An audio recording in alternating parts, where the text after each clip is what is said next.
Hello everyone, in the present video I am going to discuss about the concept of digital society. The concept of digital society has emerged mainly because of the advancement of digitalization, digital world, industrial society, post-industrial society, information society or network society. Digital sociology particularly focuses on the digital society. Now, how can we understand this digital society and how it is different from the society itself? To make a difference, to make a distinction between the society in which we are living and the digital society, here I am going to use a term called physical society. This particular distinction or the distinction between the digital society and the physical society I have discussed extensively in my paper published in the Frontier that I will share in the link. So in this context I will give a brief overview about the distinction between the digital society and the physical society. In order to understand digital society, we have to understand it in the context of the physical society or in relation to the physical society. Here we are not making a binary opposite. We are not making digital society and physical society as binary opposite. It is not possible at all.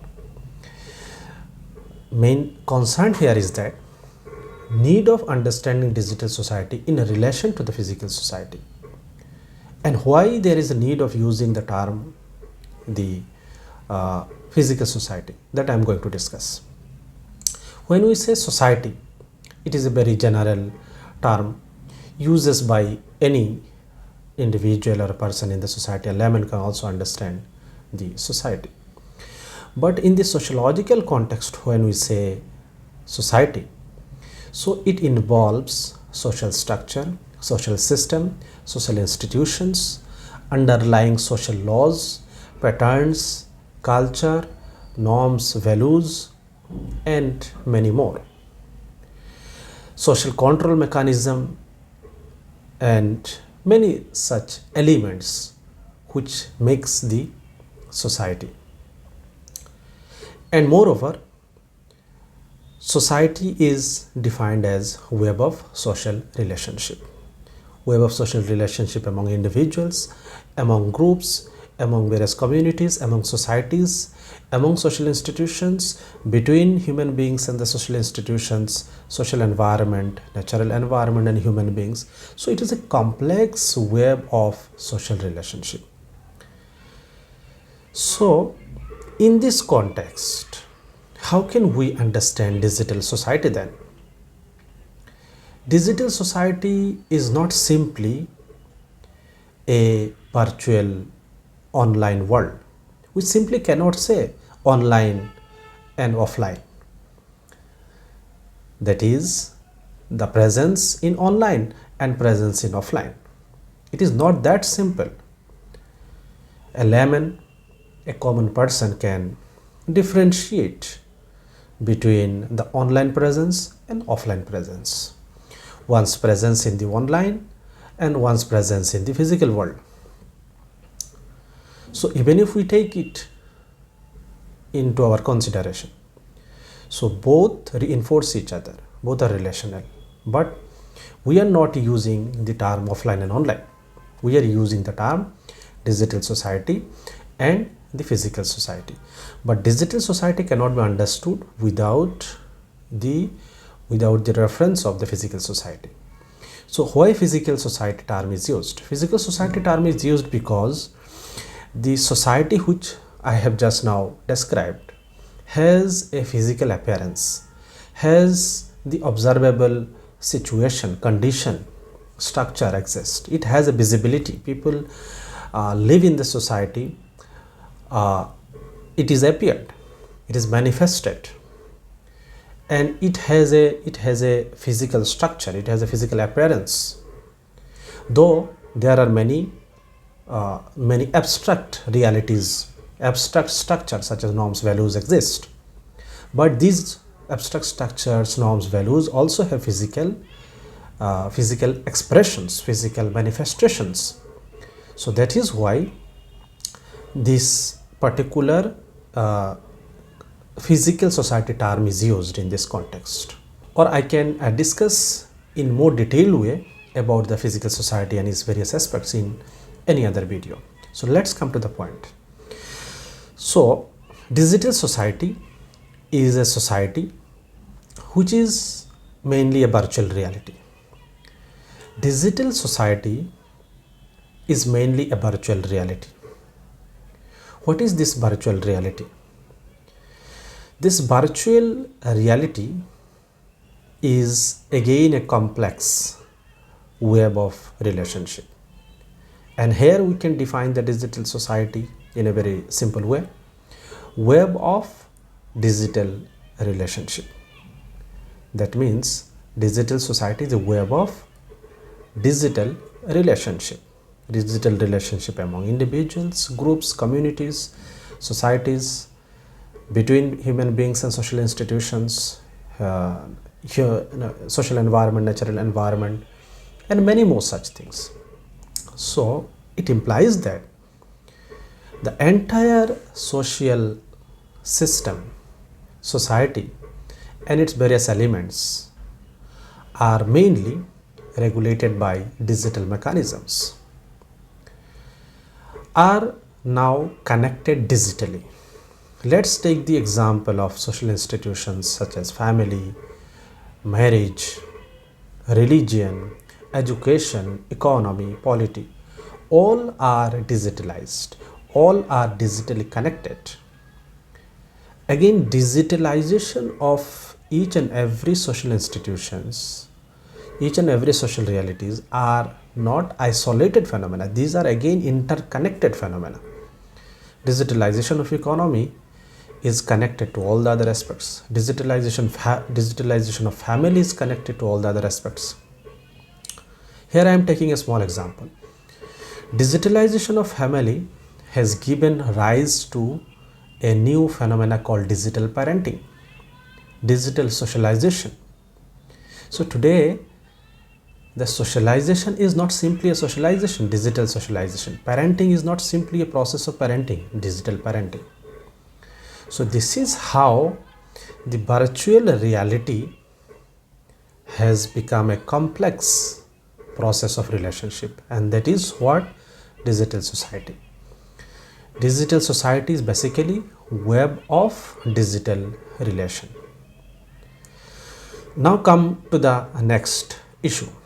What are the various phenomena or various elements of the digital society?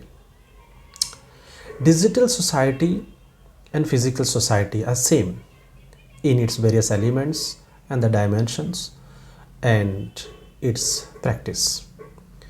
But the main distinction is in the access of human beings.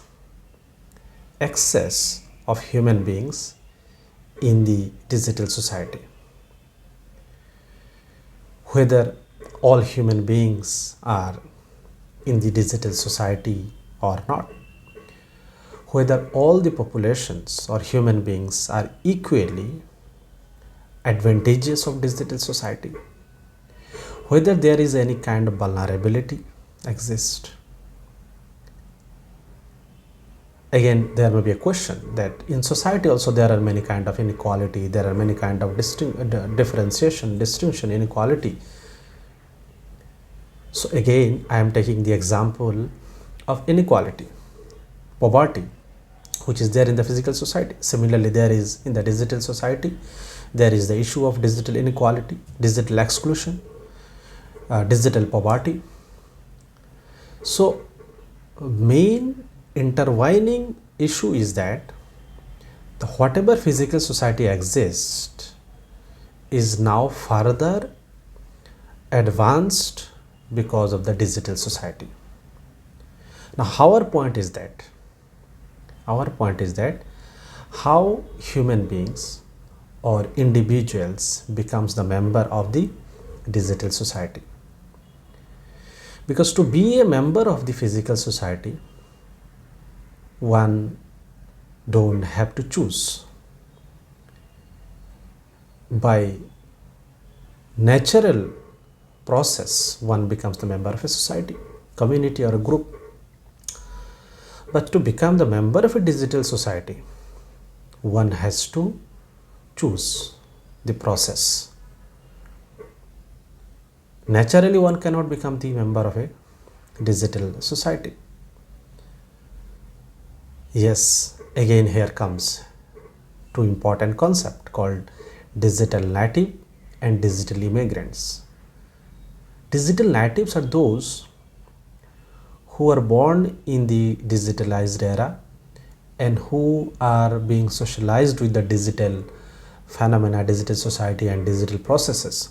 And digital immigrants are those who are born before the advent of digitalization and they are now adopting the digitalization. So there may be difference in the pattern of membership among the population,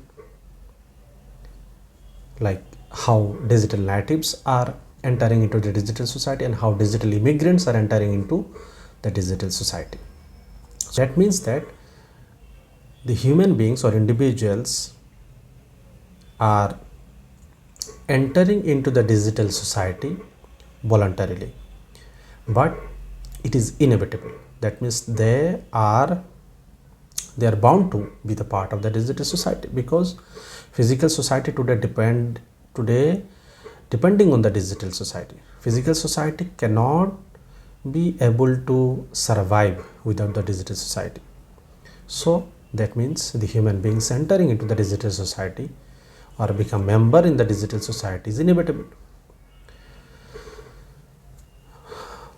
Now, a very important issue that I am going to discuss is social control mechanism.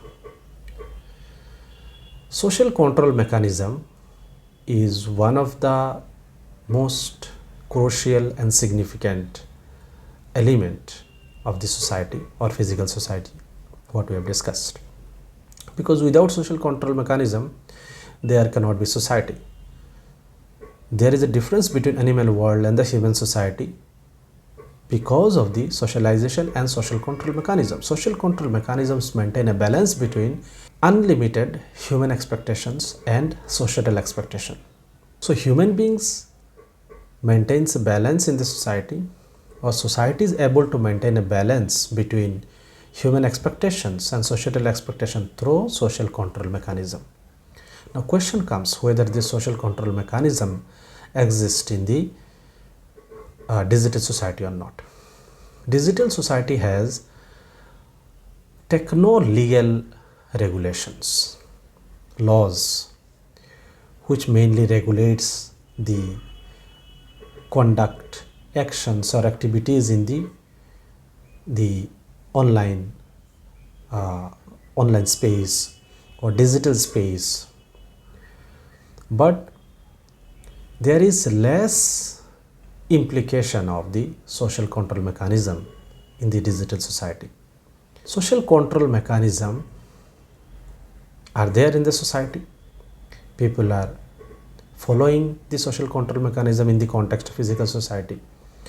But in the virtual world, in the digital society, it is very difficult to apply in reality, because there are a lot of freedoms, there are a lot of technological freedoms, technological limitless environment exists, and which allows peoples to explore, that may even go against the social norms and values. But if it is under the techno-social norms, it is allowed. So this is how we can understand the digital society in the context of the physical society. And particularly I would make another video on social control mechanism and the social control mechanism. Particularly, I will make another video on the social control mechanism in the digital society and how techno-social norms, techno-social laws are different from the social control mechanism in the society. So this much is the present video. Thank you very much.